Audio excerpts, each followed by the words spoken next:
For today's video mga katahi, ayan, first tayong nagbiyahe ng Lalamove, kaya medyo nangangapa pa tayo. Ayan, first booking natin mga ka-idol, mula dito sa pick up natin ito sa dito sa Binyan, dadalhin natin ng Calamba. Ayan, ano lang to, ang dala natin ngayon mga idol ay mga uniform ng student.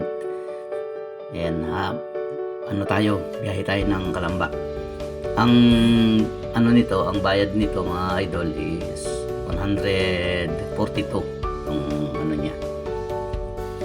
Yung bayad nito sa delivery. First time nating babiyahe, hindi pa natin masyadong kabisadong magbibiyahe, mga ilang araw pa lang tayo. Nangangapa pa. Pero okay lang din na huwag lang masiro, huwag lang mawalan talaga. Kasi sayang naman yung araw ko kung wala kasi tayong ngayon, wala tayong mga tahi, wala tayong gawa. Kaya biyahe muna tayo ng Lalamove para hindi sayang yung yung isang araw na mawawala sa atin. Ganun lang, kailangan diskarte pagka huwag talagang pumayag na isa lang yung source of income natin, kasi kapag nawala yung isa, wala na tayong ibang pagkakakitaan. Marami tayong racket mga katahi, kaya yan dapat yung ating ginagawa para kahit papaano ay hindi tayo mawawala ng income. Yan, dire-diretso lang nga tayo dyan mga katahi. Tapos ang gagawin natin dyan, diskarte para hindi naman tayo lugi. Tapos sumusunod pa rin tayo sa policy nila ay kuha pa rin tayo ng biyahe pabalik, kasi pag nakakuha ka rin uli, halimbawa nakakuha ko rin ng 100 plus, di magas ka na lang ng 50 balikan, ay 100 balikan. Kung makakuha ka ng biyahe na sa 200 mahigit, may titira pa rin. Kaya okay pa din naman kahit paano. Hindi pa, kaya lang, di syempre yung pagod mo na lang. Pero kasyang-kasya pa rin mga katay. Kaya lang, sideline pa lang ito. Hindi pwedeng full time kasi mawawalan tayo ng ibang pagkakakitaan. Ito pag mga time na wala naman nag-Lalamove ako. Pag minsan naman, pagka yung aking mga palinda may mga order, deliver muna ng order. Ganun lang ang diskarte ko mga katay. Ito paano, humihita tayo.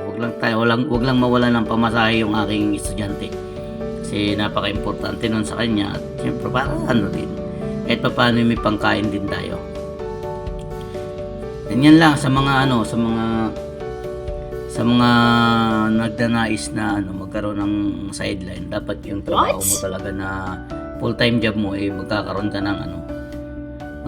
ka ng oras para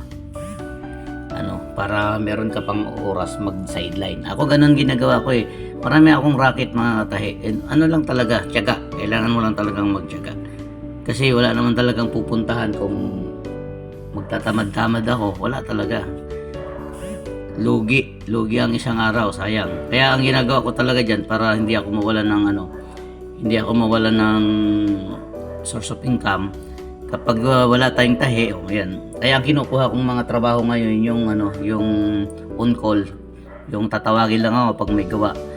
Kaya para makapag-silent ako. Kasi mas malaki yung kinikita ko pag may mga racket ako kaysa dun sa halimbawa magpapabrika ako o magpa-factory 8 oras. Wala na talaga akong magagawa kapag ganun ang ginawa. Kaya ito lang to.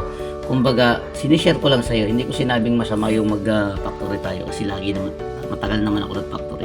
Kaya nga lang, naisip ko lang na kung pupukus ako sa pagpa-factory, minimum wage lang yung kikitain ko. Kung dito, halimbawa, kumita ako sa Lalamove ng 300 sa isang araw ko, tapos sabihin natin lang, ang kitain ko lang sabihin natin, hanggang lang biyahe ko kasi dito mga idol, hanggang 3 p.m. lang. Start ako ng 8 hanggang 3 lang. Yung other hours na natitira sa akin, ginagugol ko naman yung sa pagtitinda ko ng mga paninda ko. Di ba?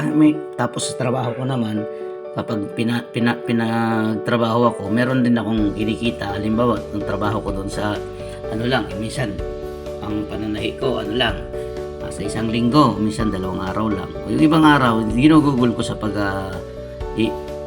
income ko dito sa Lalamove at saka doon sa aking negosyo. Ganun lang ako dumiskarte mga katahe. Kaya kahit pa paano, may tayo, may kinikita tayo. Huwag lang talagang wala. Ayun lang muna mga katahe yung ating sharing today sa ating racket.